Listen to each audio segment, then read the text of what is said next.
ముఖ్యంగా రాహుల్ గాంధీ గారు భారత్ జోడో యాత్రలో 4000 కిలోమీటర్లు భారతదేశ వ్యాప్తంగా నడిచినప్పుడు 75 ఏళ్ల స్వతంత్రం తర్వాత కూడా ఇంకా వెనుకబడ్డ వారికి న్యాయం జరుగుతలేదు.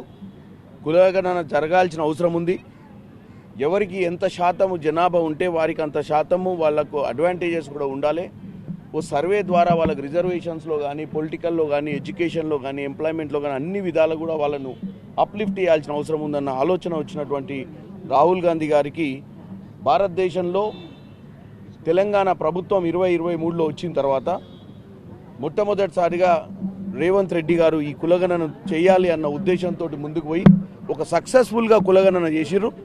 ఈరోజు కాంగ్రెస్ పార్టీ లోక్సభ ఎంపీలు, రాజ్యసభ ఎంపీలను పిలిచి ఈ కులగణన చేసిన విధానాన్ని, దీంట్లో తీసుకున్నటువంటి జాగ్రత్తలను, ఎంత పారదర్శకంగా ఈ కులగణన చేసిరో ఈరోజు ఇక్కడ వివరించిర్రు.